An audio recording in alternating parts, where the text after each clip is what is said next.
Guys, it's me, it's Queen Osset Haru, and thank you for joining me for another wonderful edition of Ask an Aquarius. If you haven't already, please hit the red subscribe button and smack the bell. All right, guys, so I was asked by several people to talk about boundaries. And in spirituality and in therapy, this term comes up a lot. So the first thing I'm going to do is give you a healthy definition of boundaries. Boundaries are the physical, emotional, and mental limits we establish to protect ourselves from being manipulated, used, or violated by others. They allow us to separate who we are and what we think and feel from the thoughts and feelings of others. So basically, our boundaries are our limit, it's our line, it's where we stop and another person begins. So when somebody says you have no boundaries, it means that you're allowing people to basically manipulate, use, violate, and toss you around because you're not standing up for what you believe in. And for many of us, the first step is figuring out what we believe in, you see. If you don't know what you're comfortable with and what you're not comfortable with, then how are you going to establish a boundary? You're supposed to have boundaries with everyone, even your children, your family members, your lovers, your mom, your friends. You should have a boundary. There should be a space where this is my emotional, my physical, and my mental limit. For example, in the bedroom, maybe you have sexual boundaries, places you don't like to go. Like, I don't like to do anything that has to do with whipped cream, for example. That's my personal boundary. So when I meet someone and they're like, "Ooh, let's get some whipped cream," if that's my personal boundary, I have to now stand up for my personal boundary and say, well, that's not something that I want to do. And the problem, like I said before, is a lot of people don't know what their boundaries are. They don't know in a relationship, at work, they don't know them. And then some people figure out their boundaries but don't know how to enforce them.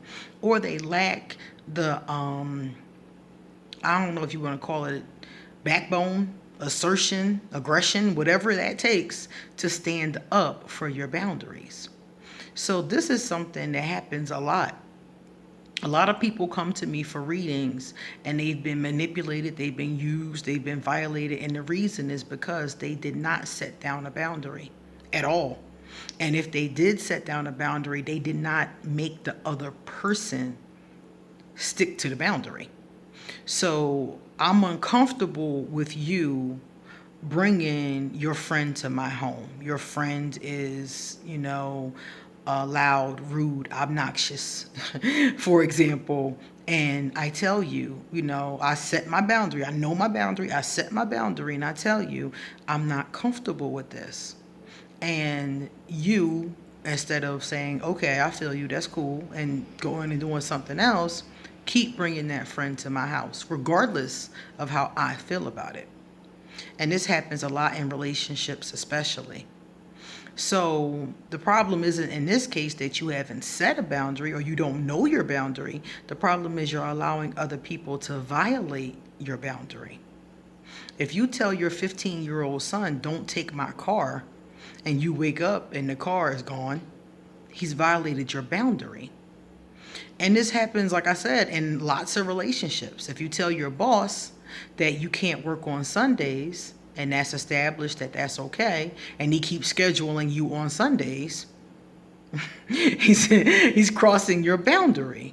And like I said, a lot of people don't do anything about it, and then their boundary just gets trampled all over, and then they come to somebody like me and they're like, well, what do I do?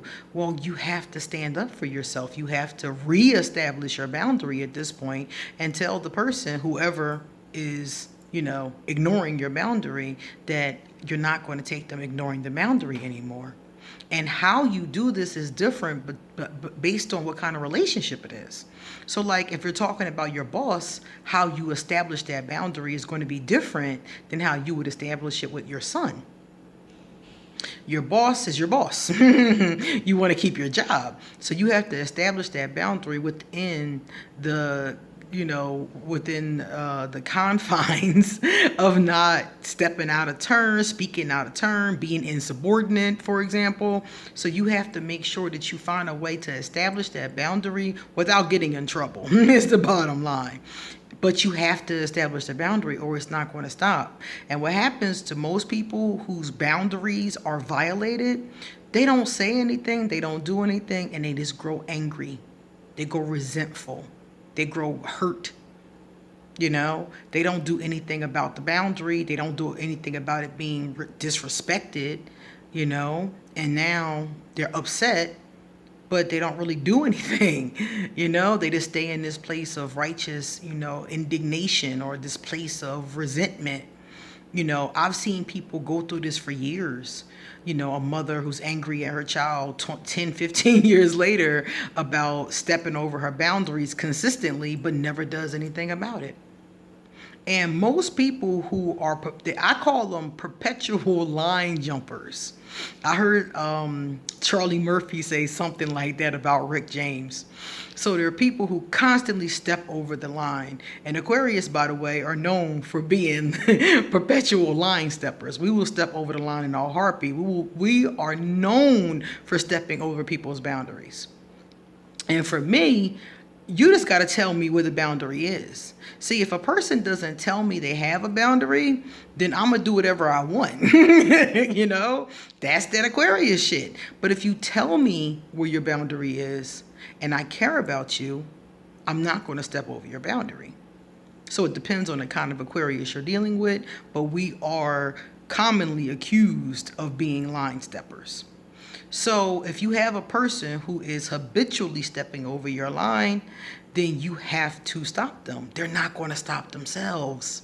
In most cases, they might not even know. They might not even know they are crossing a boundary, But you have to tell them that they're crossing a boundary.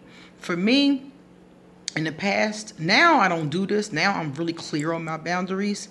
But in the past, 10 years ago, I wasn't clear on my boundaries. So I wouldn't quite know where they were.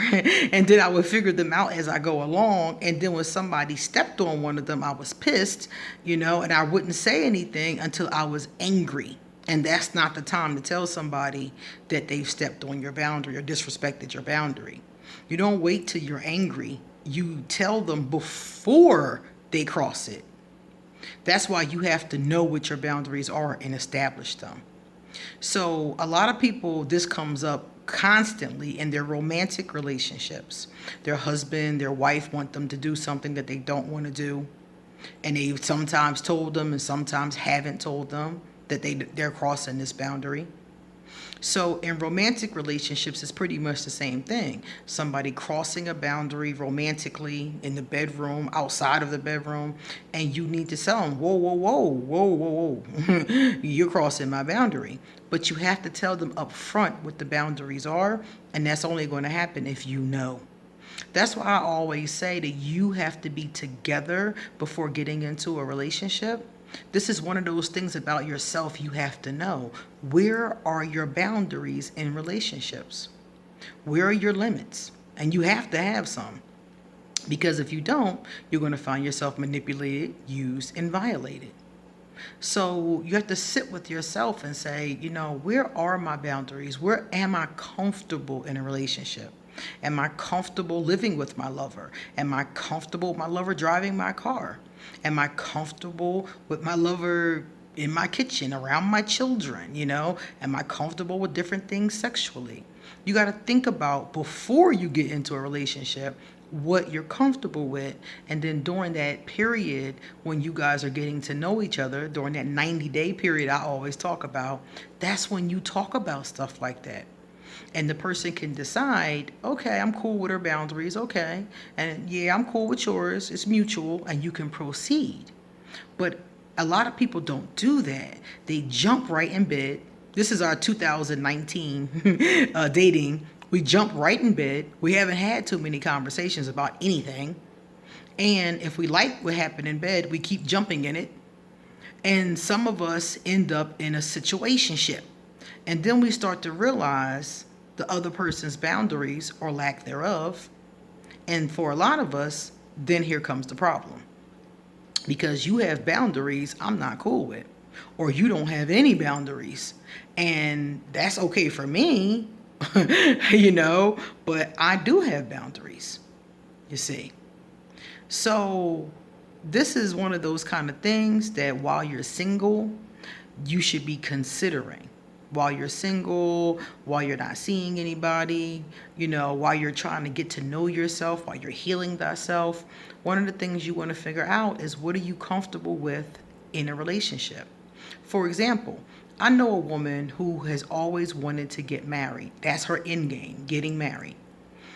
And she met a gentleman, nice gentleman. They were dating each other. Everything was going great. 6 months down the line, she finds out that not only is he not divorced from his wife, he never wants to get married again. He's okay with being in a committed relationship. He's okay with living together, but he doesn't like the concept of marriage. So that's her boundary, but she didn't establish that with him in the beginning. She didn't tell him that was her end game. So now they both have a boundary that doesn't match the other person. Now what? You see? So boundaries are really important, and you need to establish them before you start being with another person. And you need to be honest with the other person about what your boundaries are as well. And if that person is not cool with them, you got to pick another person or question the boundary. Because like in her case, is getting married that important to you? And if it is, then go with it.